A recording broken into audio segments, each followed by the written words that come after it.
Hey everybody, welcome back to homerecordingmadeeasy.com, learningtomix.com, and here on my YouTube channel. And this video, I'm going to do another questions and coffee video with David. It's been a while since I've done these. I got a bunch of questions backed up over the last several weeks. I'm going to do a couple, 2, 3 questions in this video and then do another video. So if you want one of your questions answered in an upcoming episode of Questions and Coffee with David, be sure to send it to info@homerecordingmadeeasy.com. That's info@homerecordingmadeeasy.com. It'll come up on the bottom of the screen sometime during the course of this video. Send me in your question. I'll be glad to try to help you. Sometimes I can do it in a quick email, but most times it'll be in video format because the questions come in so quickly these days. I can't certainly answer them all in email, so I'm going to answer them in video format. I hope that's cool with everybody. So before we get to this episode's 3 questions, if you like what you see in this video, hit that subscribe button. Go out to facebook.com, follow me there. Also go out to learningtomix.com if you want to learn the craft of mixing and dive down deep to get better at making better mixes in your home studio. Check out learningtomix.com. I have a mixing membership training website with my good buddy and colleague Pete Woj from mixbetternow.com, and we're having a ton of fun over there, and we have tons of members, and we're giving away free plugins every month as part of our mixing contest. We're also giving away hardware. We're doing all kinds of cool things, but most importantly, we're really doing a deep dive into the training of mixing. So if you are a beginner, intermediate, or even an advanced mixer, check out learningtomix.com. So now let's go on over here and let's just open up the first question here. So first question comes in from Brian. And Brian asks, hello, last year I purchased your PreSonus mixing and recording videos plus the EQ and compression made easy. They are great videos. I have a question. Do you have a video, or can you tell me what the purpose I would have in using the fat channel or a channel strip? Do you use them in place of the EQ and compressor or in conjunction with? I can find stuff. I can find stuff on how, but on how to use them, but not just why. Okay. So first of all, thanks Brian for writing in. Thank you for purchasing my training courses. I'm glad you feel like they were good videos and you got a lot out of them. That's awesome. If you don't know what he's talking about, or if you're new to this channel, go to homerecordingmadeeasy.com. Click on the training course tab at the top of the website, and I have a whole slew of training videos on all aspects of recording, mixing, and mastering. But besides that, you're asking about the fat channel in Studio One, and you're asking, do you use that with or a channel strip, or do you in place of an EQ and compressor, so on and so forth? The answer to your question is yes. The fat channel is nothing more than having 3 EQs, 3 different compressors to choose from. And so the fat channel kind of takes the separate EQ, the separate compressor, and adds a couple of different vintage style plugin emulations like an 1176 and an LA2A and an EVQ and those kinds of things. It puts it all in one plugin. So you can use that instead of the regular EQ and compressor that's part of your stock plugin. So I would use them in place of it. The fat channel is a better plugin in my mind because you have more choices. You're also asking a question. Yes, I think, oh yeah, just the fat channel or a channel strip. Again, the fat channel is really kind of a channel strip, right? It's got an EQ and a compressor in it. A channel strip is the same thing. A channel strip will have an EQ compressor, sometimes some filtering and some gating. I'm a big fan of channel strips if you've been watching my channel for a while, but I use a lot of third-party stuff by Waves and Universal Audio. But the answer to your question is, yes, use the fat channel as opposed to the EQ and compressor because you can have it all in one plugin. It's a little bit easier to use, and you also have the benefit of having 3 different styles of EQ and 3 different styles of compression right in that one fat channel plugin. So I hope that answers your question. Have any other questions, Brian, send it in and I'd be glad to help. So let's go on to the next question. Next question comes from Chris. And Chris writes in, hi David, would the soft tube tape be a suitable alternative for what you use in your analog teaching videos? He means my analog plug-in teaching videos.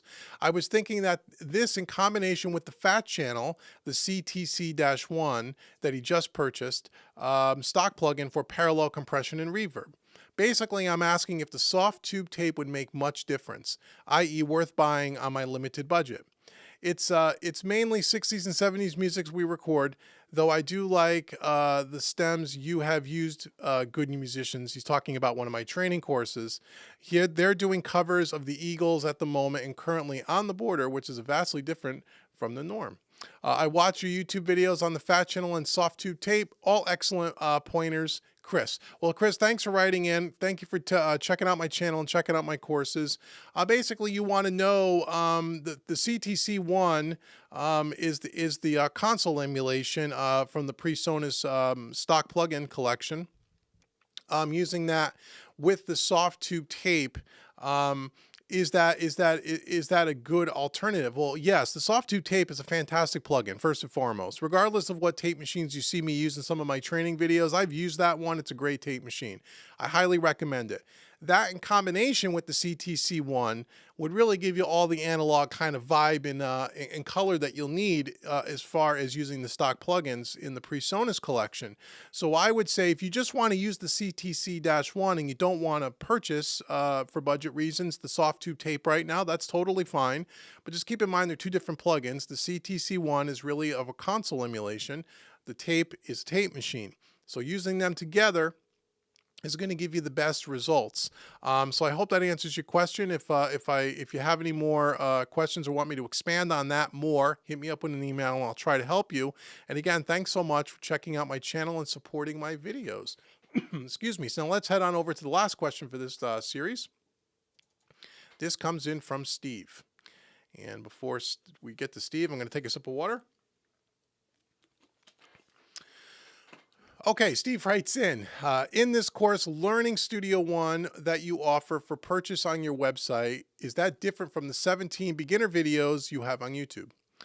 And do they continue where the free ones left off? I just purchased Studio One Professional and I left Cakewalk after 10 years as a user. I love Studio One, but I need to get up to speed quickly. Looks like you're the one to help me do that. Sincerely, Steve. Pardon me. Steve, thanks for writing in. Welcome to Studio One. The 17 videos on my YouTube channel, the beginner's guide is really for someone like yourself, Steve, who's never used Studio One before, don't even know where to begin. We start right from the time you open up the program and we walk through a lot of the basic features and functions to get you up and running quickly. It is by no means a deep dive into Studio One. It is truly for beginners to help you just get familiar with Studio One and how to do the basics, how to download the software, that kind of stuff, okay? The Studio One series that I offer on my website, there are two of them. There are recording in Studio One made easy and mixing in Studio One and made easy.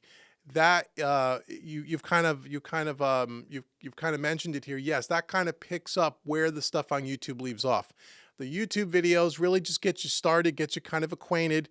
The recording videos are going to show you some of that. There's going to be some overlap in installing your software and getting up and running. But then it's going to take you through the very beginning stages of recording every single aspect of a song: guitar, acoustic and electric, bass, using programming a little bit of drums, using a third-party plugin, Easy Drummer. Easy Drummer 2, I think we used. We're having a vocal track recorded, recording keyboards, and then doing a little bit of light mixing. That's recording in Studio One made easy. It's on my website. Check it out. That will take you well beyond what you're going to learn on the YouTube beginner series. The next series I offer is Mixing in Studio One made easy, where we just focus on the mixing aspect and we're using only the stock plugins that come with Studio One. There's no third-party plugins to buy.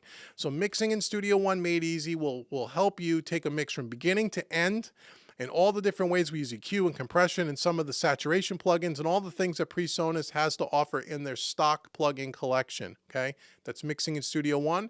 Recording in Studio One, we get away from the computer, we're in the studio, and we're recording real instruments. So those are the differences between those two training courses. Between those two training courses and the stuff you have on YouTube, in the beginner series, you have everything you need to get installed, get recording, get mixing, and sending out your song to the world so they can hear it. So I hope that answers your question, Steve. If you have any other questions, be sure to let me know, and I'd be glad to help you.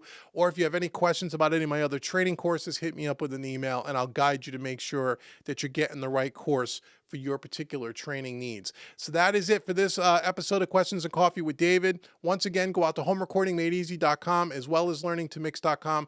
Check out my YouTube channel, like, subscribe, share, pass this along to others. It really does help me out tremendously, and I really appreciate your support, and I will see you in the next video. Take care.